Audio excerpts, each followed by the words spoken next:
जी जी अभी आ रही है आवाज? जी अभी परफेक्ट है।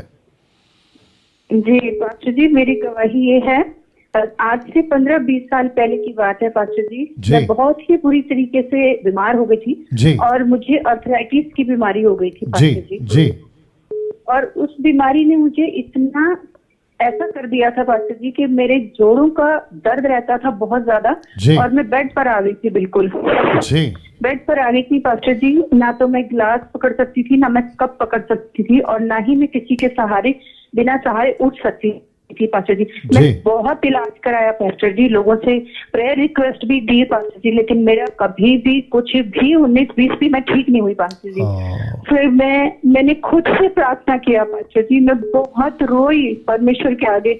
वो मेरे ही गुनाहों की खातिर पास्टर जी बीमारी मेरे जीवन में आई थी, और मैं इतना रोई, मैंने पश्चाताप किया और अपना मन फिराया परमेश्वर की ओर, और उसी ने मुझे चंगाई दी। मुझे किसी ने जी चंगाई जी नहीं दी, जी मुझे जी किसी जी। डॉक्टर ने चंगाई नहीं दी पास्टर वाह जी, वाह। मुझे किसी की दुआओं ने चंगाई नहीं दी पास्टर जी।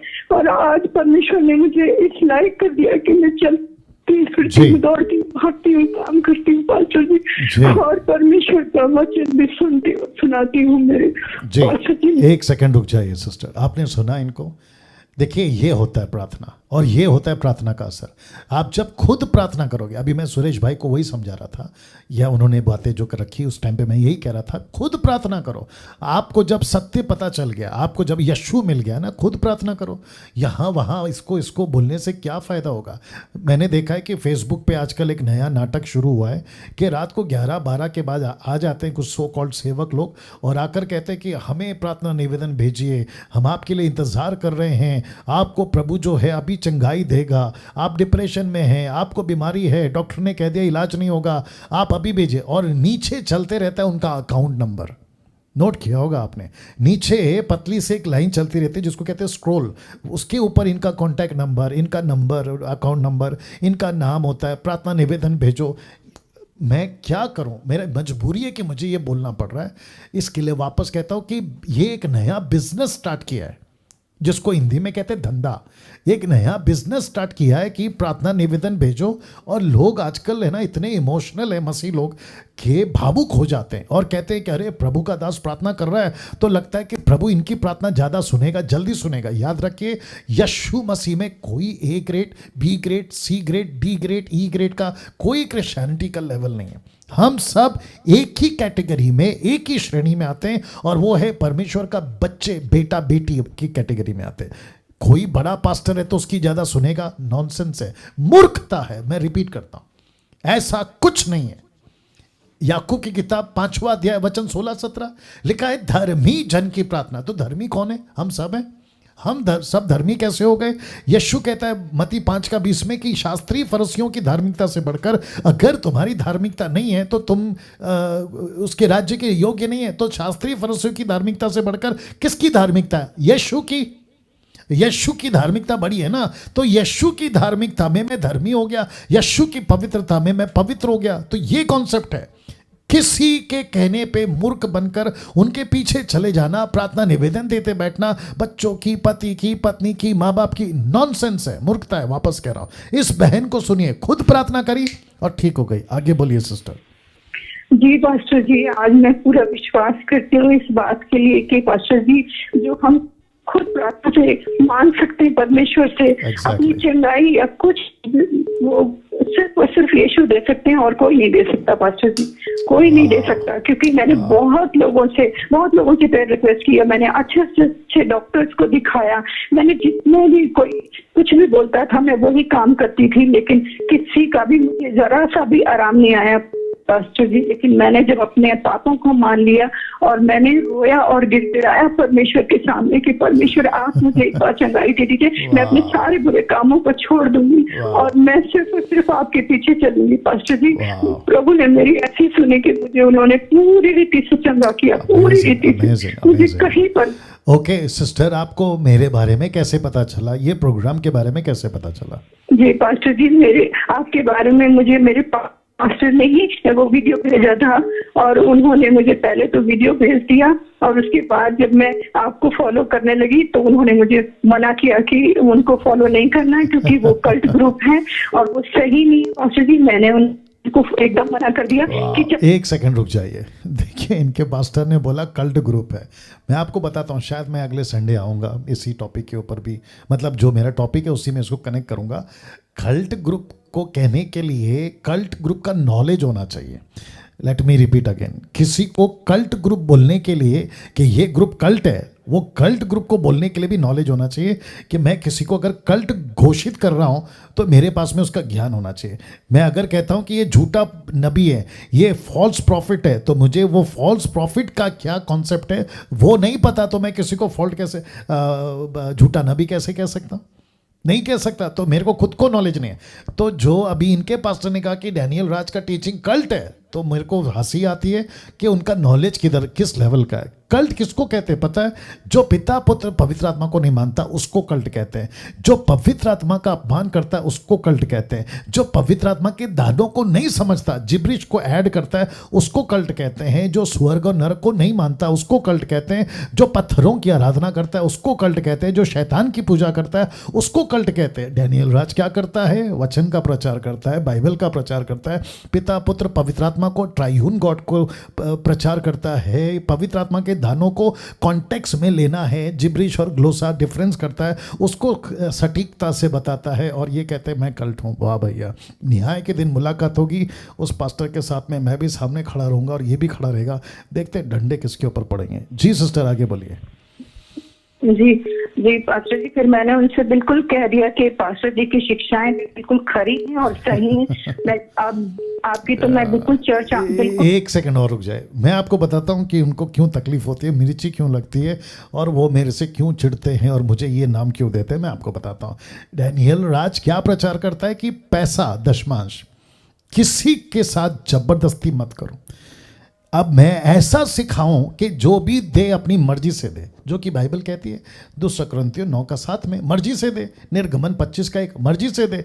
कहीं पे भी किसी को भी क्या कहते हैं ना, दशमांश, श्राप का लालच, माफ करें, श्राप का डर और आशीष का लालच। रिपीट करता हूं, श्राप का डर और आशीष का लालच के नाम पे ताइत, दशमांश का धमकी और आशीष की बात नहीं करना है।